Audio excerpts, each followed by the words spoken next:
আজ আমি আপনাদের পালং শাক দিয়ে একটা অপূর্ব স্বাদের রেসিপি আপনাদের শেয়ার করব, পালং শাক আর চিংড়ি দিয়ে। আগে এই রেসিপিটি আপনারা কোথাও দেখেছেন বা করেছেন বলে আমার মনে হয় না, কারণ এটা কিন্তু সম্পূর্ণ আমার নিজের রেসিপি। আমি নিজে করেছিলাম, এটা নিজের মতো করে আমি যেভাবে করেছি ঠিক এইভাবে করে আপনারা করে দেখবেন।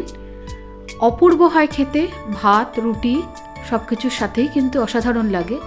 তো আমি কড়াইতে 5-6 চামচ সাদা তেল দিয়ে তাতে দুটো মাঝারি সাইজে স্লাইস করে কেটে রাখা পেঁয়াজ হালকা লাল করে ভেজে নিয়ে তাতে 250 গ্রাম মাঝারি সাইজের চিংড়ি মাছ দিয়ে নাড়াচাড়া করে নিয়ে তাতে দিয়েছিলাম 1/2 চামচ কাশ্মীরি লাল লঙ্কার গুঁড়ো আর 1/2 চামচ লাল লঙ্কার গুঁড়ো, দিয়েছিলাম স্বাদ অনুযায়ী একটু লবণ। ভালো করে নাড়াচাড়া করে নিয়ে চিংড়ি মাছটাকে ভালো করে ভেজে নিতে হবে। তেল ছেড়ে বেরিয়ে আসলে এর মধ্যে আমি দিয়ে দেব 1.5 চামচ রসুন বাটা।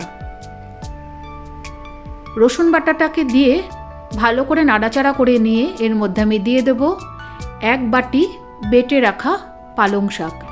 এই পালং শাক কিন্তু আমি সেদ্ধ করে বাটিনি, মানে গ্রাইন্ডারে পেস্ট করেছিলাম। একদম কাঁচা পালং শাক ভালো করে বেছে ধুয়ে জল ঝরিয়ে শুধুমাত্র কোনো মশলা ছাড়াই একটা মিহি পেস্ট করে নিয়েছিলাম। এটা আমি চিংড়ি মাছের মধ্যে দিয়ে দিলাম। এরপরে দিয়ে দিলাম স্বাদ অনুযায়ী লবণ আর মিষ্টি।